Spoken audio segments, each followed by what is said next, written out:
BRR podcast, Minnesota Black Robe Regiment podcast on YouTube, and we're here to talk. We're gonna talk about corrupt cops, closed mouth complacency, and good cops.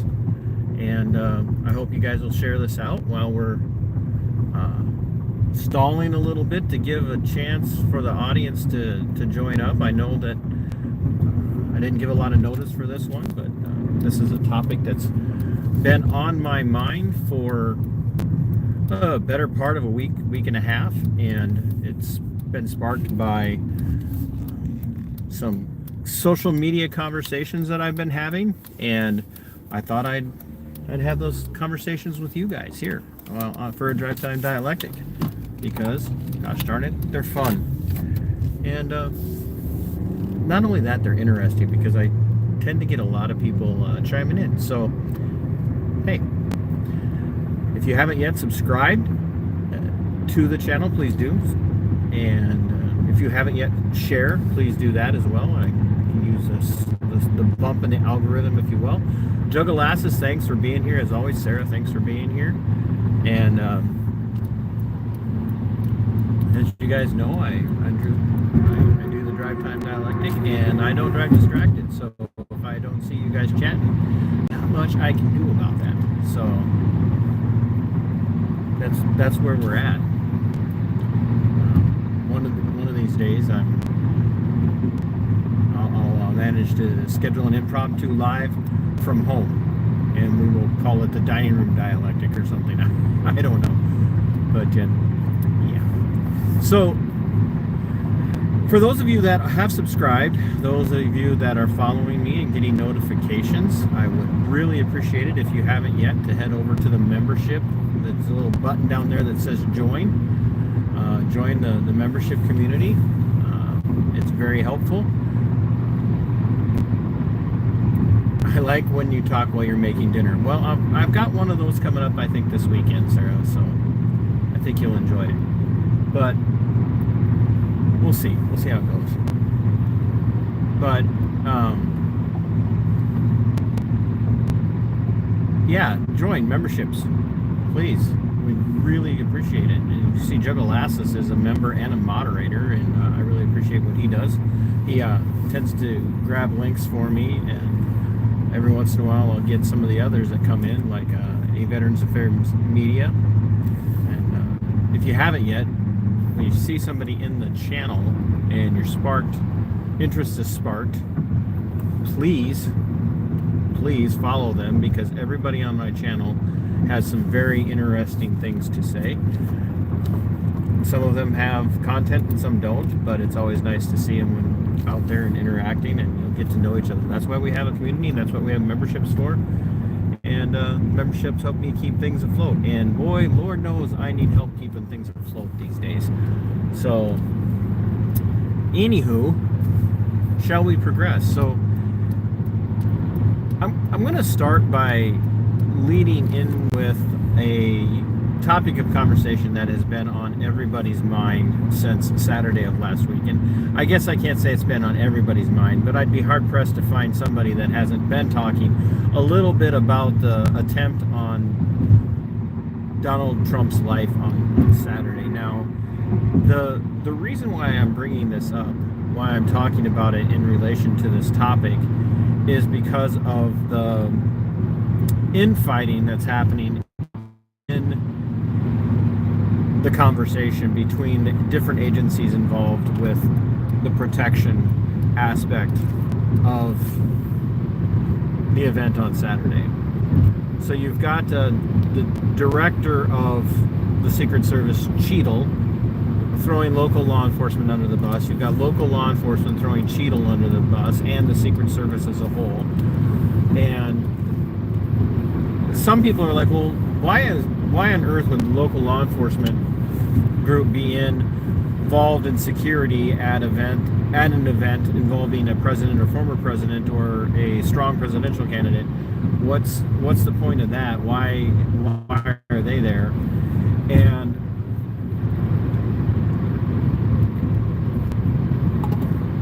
excuse me, I'm parched today. lot of people don't understand is that local law enforcement does indeed play a role in presidential security when Secret Service comes to town. And some of that has to do with familiarity of the areas that are being used for the event. Some of it has to do with local law enforcement being familiar with local potential threats. Some of those so legitimate threats. And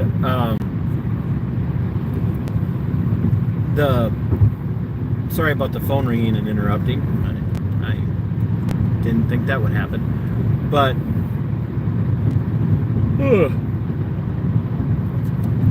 what ends up being the case is that local law enforcement works into and helps with counter sniper activities, crowd control, screening. Keep your eyes on the chat, not the road. Very good point, Aiden. I don't know why I didn't think of that. So, and knock my glasses off my head while I'm at it. But yeah, local law enforcement is part of one of the rings of security, and sometimes that's a very in-depth ring of security because of the information they bring about the area and about the region. And sometimes it's because there's just not enough of a Secret Service team to provide the coverage that's needed for an event. You know, when you look at some of the events that Donald Trump has, some of these things are massive, like massive events. You know, like him or not, Donald Trump is a populist, and as a populist, ironically, he's incredibly popular with his base, and he's entertaining for a lot of people. They like to watch him because they never know which direction he's going to go. And so you need crowd control, you need traffic control, you need a lot of bodies for security. Now, no matter what your theory is on what happened on Saturday, and there are varied theories. I've got, one that's fanciful, that's I'm playing out in my head, trying to, wrap my mind around a worst case scenario. And then I have one that's more likely, that I think a lot of people are leaning towards. And then I have one where it's just basically, for lack of better terminology, it's just the state doing what it does best, and that's being inept and stupid. So the reason why this ties into the topic of corrupt cops and complacency is that you can watch, you can see, you can observe from the event that there were a lot of missed cues, there were a lot of missed signals, there were a lot of people in uniform taking very lackadaisical positions on things, so to speak. And in the aftermath, there's been a lot of corrupt cover-up happening where nobody wants to take the blame, which is what makes things even more suspicious for me, because I'm one of those, like, if you screw up, if you do something wrong and you know you dropped the ball, you just own it. In fact, when I was in the law enforcement community still, and there again, I was a detention deputy, I was on the detention end of law enforcement. When I was in that world, we were always told, especially by the administration that I worked for when I left, which was Sheriff Kevin Torgerson and his chief deputy Brian Howard, like, if you make a mistake, if you admit it and you're upfront about it, we can work with that. But if you cover it up and you lie, we're going to have some serious problems. Now, that was patently untrue for them. They did not manage the way they said they would manage, for one. But you do hear that a lot in the law enforcement world, in like security services and whatnot. If you make a mistake, own it. Like, there's some mistakes you can't come back from. Letting the president be assassinated is one of those that you cannot come back from. There's no coming back from that. Whether it was, pure ineptness or corruption, there's just no coming back from that, okay? And so even in this situation, even though Donald Trump was not taken down, as was the plan, and clearly it was a plan. I mean, that's the way it is. You cannot. Hey, Bips, poor dirt farmers, nice to see you. You cannot argue that there was not a plan to take him out, because there was. And now law enforcement and security details, security services, they're all working in tandem to smear each other and not own the problem. And that's the irony of all of this. In fact, no matter which way you slice it, somebody done messed up. Leroy, right? Donald Trump, Bips has got lucky. They did. He got lucky. He, for all intents and purposes, he probably shouldn't be here today. And I'm not saying that like I'm encouraged by it. This country cannot handle an assassination of the president or presidential candidate right now.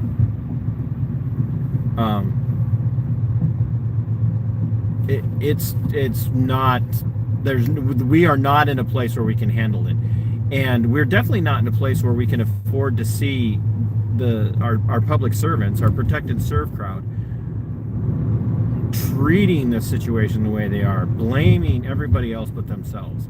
I mean, we got Secret Service blaming locals, we got locals blaming the Secret Service, we've got them, the Secret Service blaming the sloped roof, and nobody's taking responsibility. And that's where we see this kind of this complacency and this corruption play out. And the reason why it's important to me tonight to bring up is I recently had a conversation that I think it had kind of started happening or taking place around several of these topics, and me pointing out that if this comes down to, if this attempt on Donald Trump's life does come down to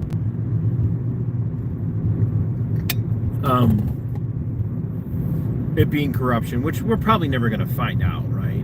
Where we keep getting promised that they're going to release all of the files on JFK, right?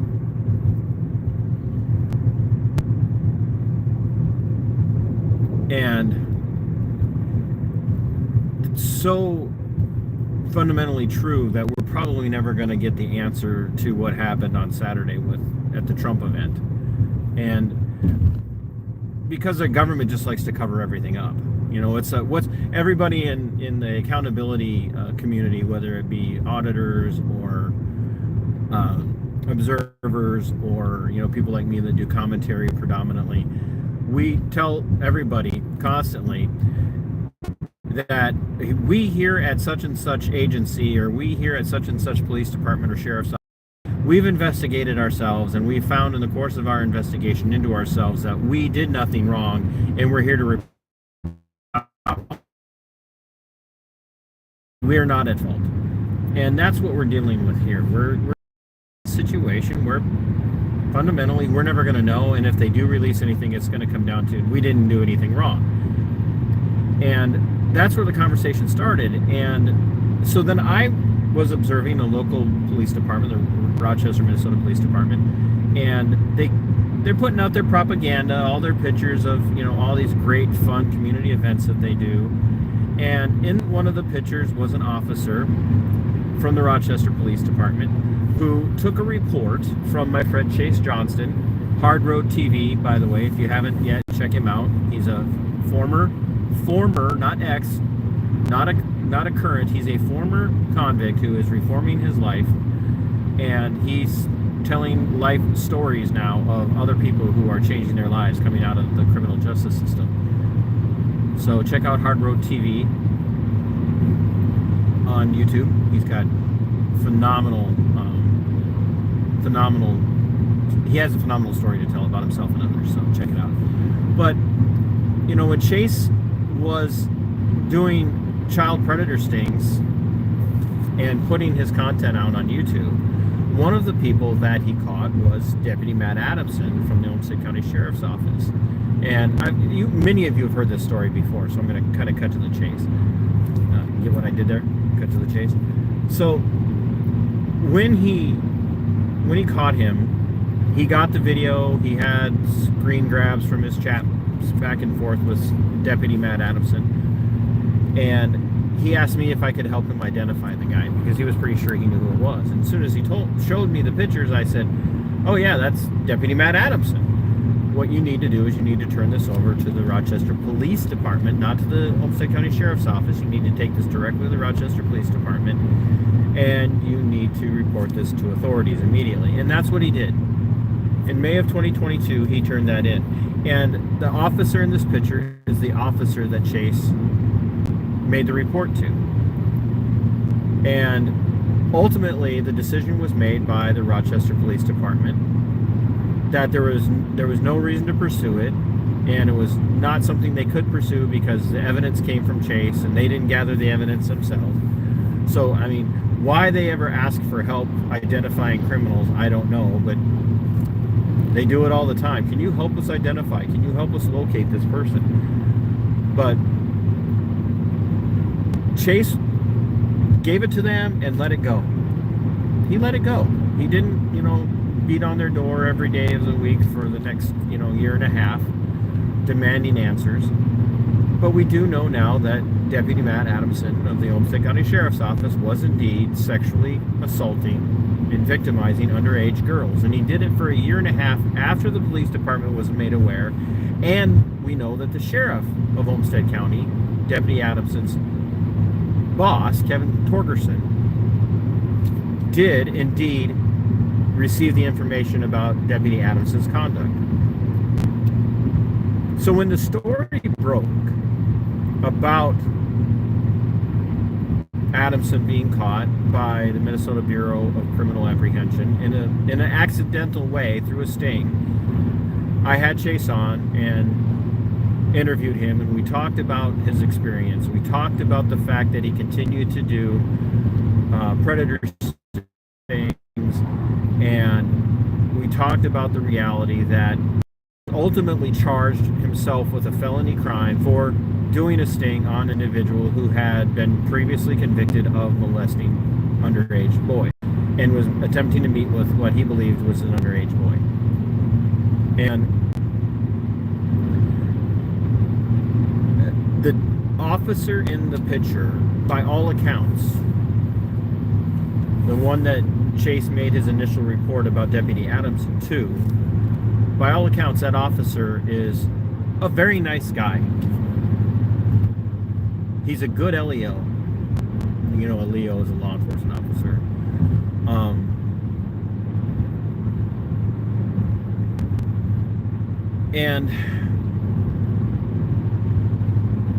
And the reason why I bring that up is that's the problem that so many of us have is we know, like, our hometown cops, right? We know, like, some of us unfortunately know our hometown cops, and for others it's a good thing because maybe we do have some genuinely decent folks in the law enforcement world who aren't mean, and they aren't rude, they're not abusive, they really don't act in a tyrannical way in the sense of, like, threatening to arrest you for being on your own property, or silencing you for holding a sign in a public area, things like that. They're just not the guy that does that. But is that what a good cop is? Is a good cop a person who doesn't do those things? Is that all it takes to be a good cop? Is the officer who Chase reported his findings to a good cop because he's a genuinely nice guy? I mean, is that all it takes to be a good cop? Hi guys, and everybody who's just now tuning in.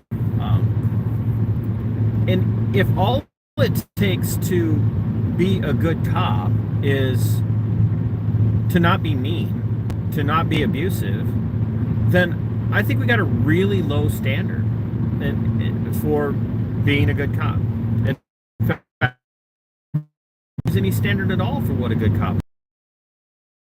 Like,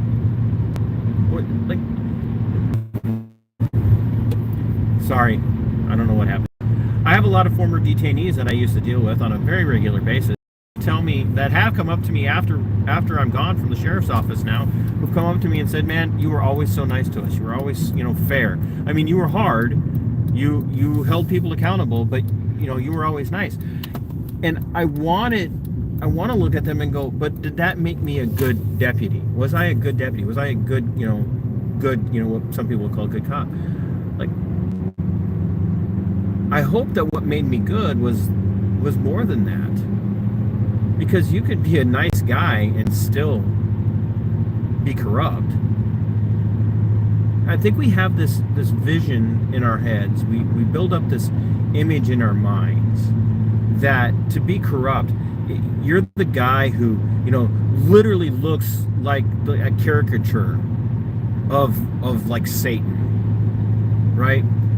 You look at the person and you imagine that they're ugly and grotesque. Okay, I'm ugly and grotesque. I get that. No arguments there. I've been living with this body for 53 years. In this face, I see it every day in the mirror. I know I'm not much to look at. But we look in our minds and in our deepest imaginations, we think corrupt cops especially as just being this caricature of you could see it on them, right? You just look at them and you can see it.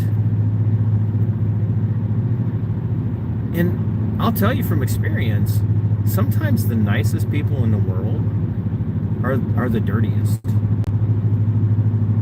Sometimes, very often, the kindest person who doesn't use abusive language towards you in their role as a law enforcement officer, as a cop, is the person who's most likely to lie about you. But there's another level of bad cop, frankly. And that level of bad cop is the officer that Chase made the report to in May of 2022, who, when the story breaks in November of 2023, that Deputy Matt Adamson was indeed caught attempting to meet underage girls for sex in exchange for alcohol. That deputy didn't call out his agency publicly. That's not a good cop. That's complacency. That's cold-hearted silence in the face of corruption. And when you can be cold-hearted and silent in the face of corruption, you have a problem. You have a moral and ethical problem. Look, we all have moral and ethical foibles, peccadillos, if you will. There's not a single person that you know amongst your friends and family members that somewhere doesn't have a moral flaw. It's just impossible to avoid. But the reality is that with the law enforcement community, we need to expect them to be willing to call out the corruption in their own agencies when they're facing it, when they're dealing with it, when they come across it. And I don't mean, and I've said this 1,000 times, you guys have heard this over and over and over again. And I don't mean just in shift briefings. I don't mean just back in the locker room after the event is over. I mean in the moment, as it's happening, publicly on social media. This officer that Chase reported this deputy to should have said, "I don't understand why we're not pursuing this, and I will question the wisdom of my superiors in not going after this. We can do an investigation to prove that this happened. We can prove this." And when Deputy Adamson was finally caught and arrested and charged, this officer should have said, look, I can prove that this has been going. I can demonstrate to you that he's been doing this because I had a concerned citizen of the community, a concerned member of the community report this to me. And that officer has remained silent. He hasn't spoken out once. Not one cop in the Rochester, Minnesota Police Department has called out their own agency for allowing a member of the Thin Blue Line to continue to molest young girls and victimize them. Not one member of the Olmsted County Sheriff's Office has publicly spoken out about the fact that their boss, their sheriff, Kevin Torgerson, allowed Deputy Matt Adamson to go on molesting and victimizing young girls and female detainees for a year and a half after they were made aware. And there again, a lot of you have heard this story, but here's why I use the term silence and why this is very important. Because I want those of you that might be prone to agreeing with me to really share this out with people that you know, friends and family members, co-workers, whoever. Share this video with them and get them to think about this. There is a phrase that's attributed to the English martyr Thomas More. I think I'm saying that right. I think he was martyred, yeah. And it's a Latin phrase, and it goes, and my Latin is really, really, really rusty. I was studying Latin for theological reasons, and I was getting really good at it, but of pronunciations, cold pronunciations. So I'm going to try this. The Latin phrase is qui tacit concertare videtur. Qui tacit concertare videtur. And I know I'm butchering it. It's actually embarrassing, to be honest with you. But what it translated directly into English, what it says is, he who is silent, or the one that is silent, is known to consent.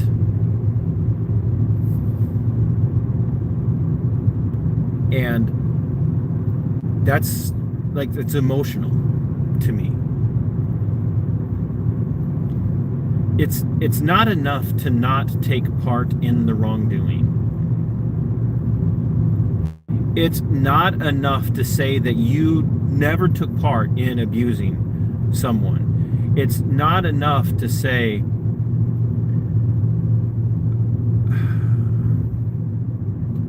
I told my, I've done my part because I told my partner not to do that ever again, or there was going to be trouble. It's not enough to not beat people up when they're in handcuffs. It's not enough to tread on and piss on people's constitutionally enshrined natural rights. It's not enough to not gun down an unarmed man or woman. It's not enough to not throw a grandmother, innocent grandmother, on the ground, breaking multiple bones in her face and in other parts of her body. It's not enough to not do that. And it doesn't make you not corrupt to be really nice but silent. See, it's corrupt when you remain silent in the face of those things. It is pure corruption to see those things happening and give your consent to those things happening by not publicly calling out the people doing them. Because the silence that comes from the nice guys and the nice gals that wear the uniform is actually more terrifying than the ugly-faced tyrant cop who will scream bloody murder at you for daring to question his authority. At least with that monster, you know what you're dealing with. It's the one that looks you in the face and smiles and says, hey, I don't know what's going on here, and there's nothing that I can do about it. And then they go and they do nothing about it. That is actually a level of corruption that is more terrifying than the bully in a uniform with a badge and a gun. Because when you need the guy who's silent in the face of corruption the most,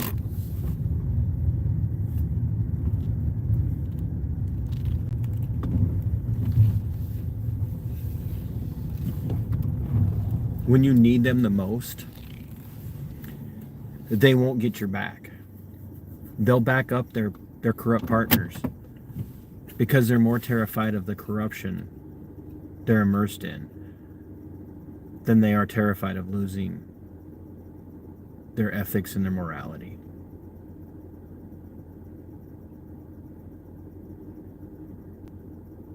He who is silent is known to consent.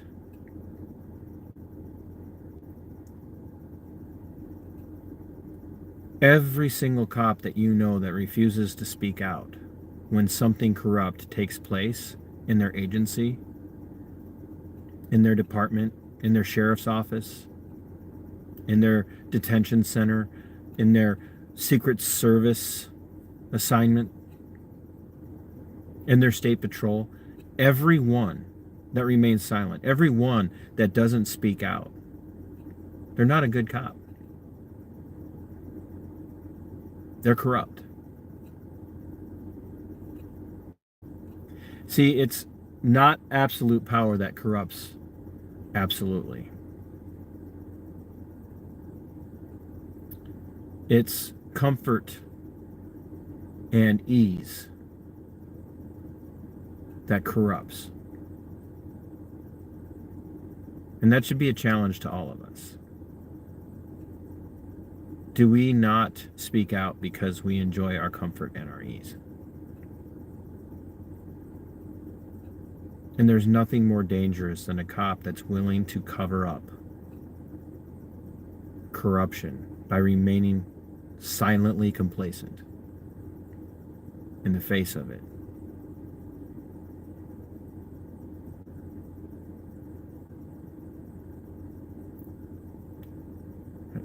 Prove me wrong. Show me more than one Detective Matt Thorson. Show me one. Show me one currently active law enforcement officer with a YouTube channel besides Detective Matt Thorson that spends their time calling out bad cops. Show me one besides Detective Matt. Show me one.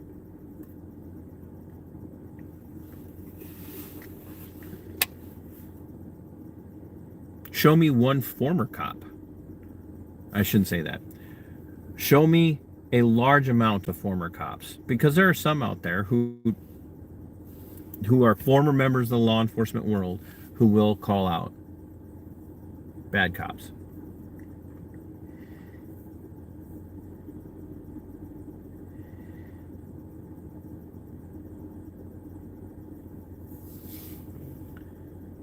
There are some former out there who will call out bad cops. But the vast majority of former cops, right, James Madison does it.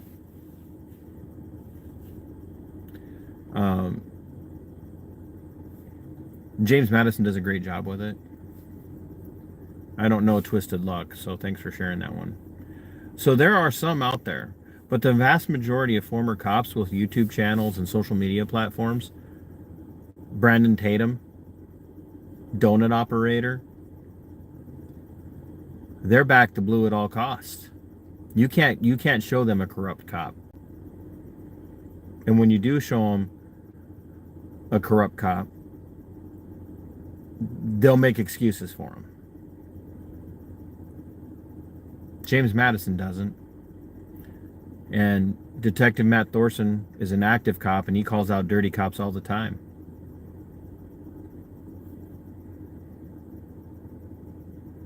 But the number is so small.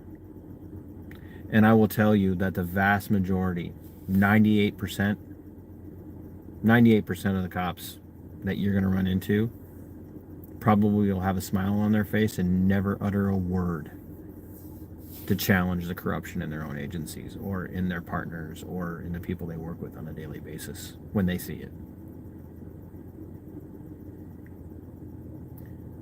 The one that is silent is known to consent.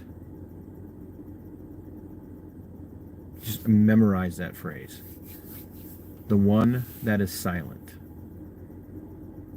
is known to consent.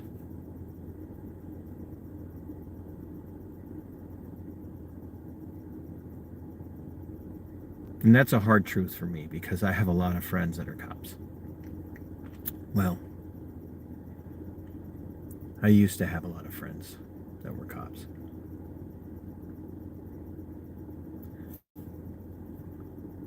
Not one of them talks to me anymore. Because I'm dangerous. I'm a radical. I hate cops.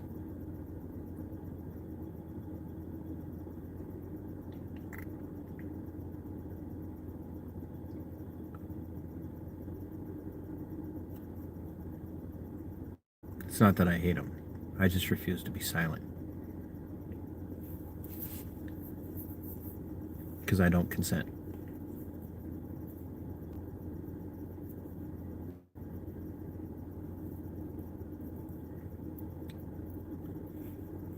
Sic Semper Tyrannis.